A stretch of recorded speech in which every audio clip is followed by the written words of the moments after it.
Now, saying I love you on St Valentine's Day may be easier on the pocket this year. Yep, although the UK is now out of recession, consumer confidence remains low and shoppers are still wary and even reluctant to spend the cash. Which means, as Natalie Gray reports, that retailers are desperately trying to get us to put the romance back in our lives. After Christmas and Easter, Valentine's Day is usually a big money spinner. But that was before the credit crunch saw consumers cut back on luxuries. The shops and supermarkets had a reasonable Christmas. I think people have spent quite a lot of money during that period. There probably isn't a lot left in the tin, so I think if I were a shopkeeper, I wouldn't be getting too excited about this Valentine's Day. Happily for this popular florist in Norwich, they've been rushed off their feet. Can I try those, please? Certainly, sir. That's lovely, thank you. But like many retailers, they've had to go with the economic flow and slash prices. Our roses were selling at £90 at our peak, maybe a few years ago, and so we've had to make a small adjustment, and this year we're selling them for £68 for a dozen. But they are beautiful, long-stemmed, large-headed red roses. According to Money Supermarket, 22% of women and 16% of men cut back on Valentine's spending last year. So what about this year? A lovely red rose for my dear husband. I'm being made a steak and having a quiet night in. Very nice, but what are you doing for her? Haven't actually thought that yet. Romance instead. I think it's a lot of commercial rubbish, but you've got to do it to keep the wife happy, haven't you? I'm taking her to Paris for the weekend. Are you spending any money on Valentine's Day this year? No. No? No. Is it a waste of money? Yep. Is it? As a nation, we're expected to spend £40 million on flowers this year. A lot will be bought on the day itself. Supermarkets and florists are bracing themselves for Flower Power Hour between 10 and 11 on Sunday, when 277 bouquets are expected to be sold every second. Thank you very much. The average amount spent on each bouquet will be £10, but on Norwich Market you can get roses for £1 a stem. And they've nearly sold out of plastic ones at this store. Garden roses for £1.90. People might be cutting back on gifts, but restaurants are apparently doing a roaring trade. We're fully booked Saturday night, and we're nearly fully booked on Sunday. The whole weekend is all twos. Love is in the air, but after a tough 12 months, retailers hope it results in cash in their tills. Natalie Gray, Anglia News, Norwich. Oh, if you hadn't seen on the report, it might have actually worked for you, mightn't it? 99p. These were 99p, were they? Yeah, 99p. If you sprayed them, you could get rid of the smell of plastic as well. Well, I don't think it's going to work, is it, on you? But this is what I particularly like. Listen, can you hear it? That's particularly tasteful, isn't it? Enough, I feel. Enough. Now it's 12 minutes past 6. You're watching Anglia.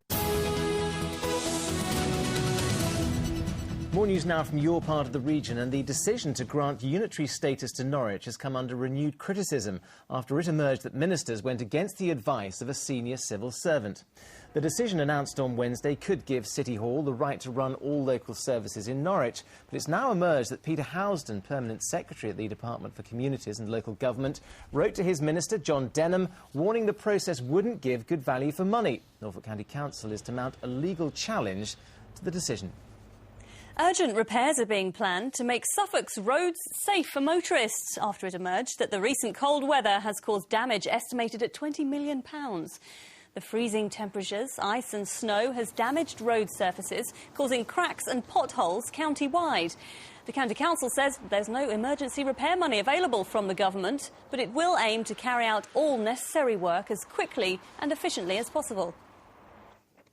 Now then, many of you will have heard of, or even perhaps owned, the Encyclopedia Britannica. But one woman in Essex has a very special set indeed. The 18 volumes, owned by Charlotte Hampson of Halstead, date back to 1797, making them the oldest set still in private hands, as Martin Stew reports.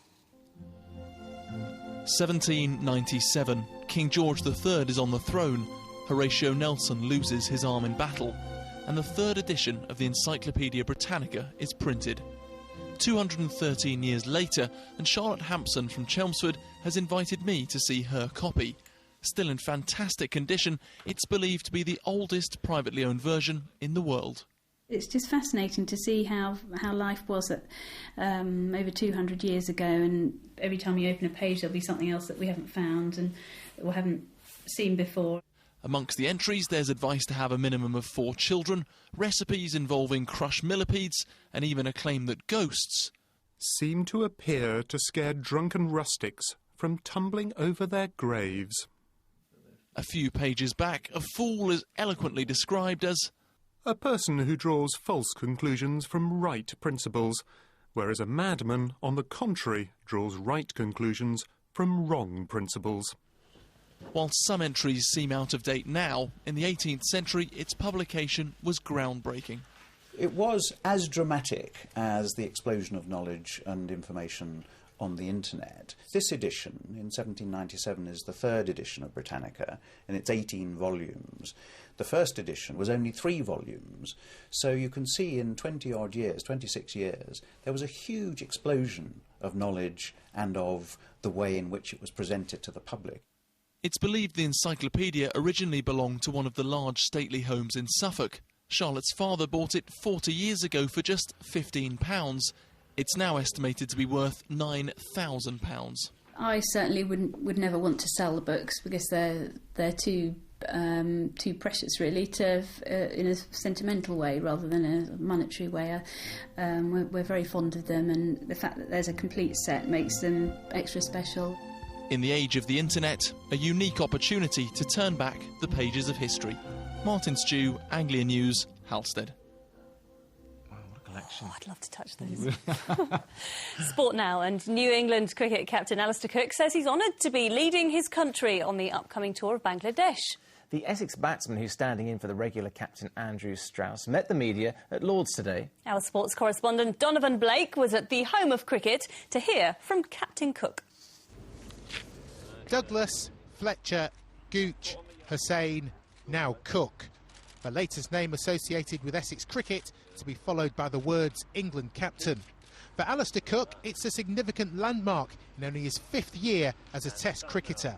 For me, to lead my country is just a huge honour, and I'm genuinely excited about the challenge of it. I know it's going to be tough, but you know, to walk out the 3 lines out in that first Test match, walking down the stairs, you know, it's what I dreamed about as a kid, and to be able to do that and hopefully do it successfully will mean a lot to me.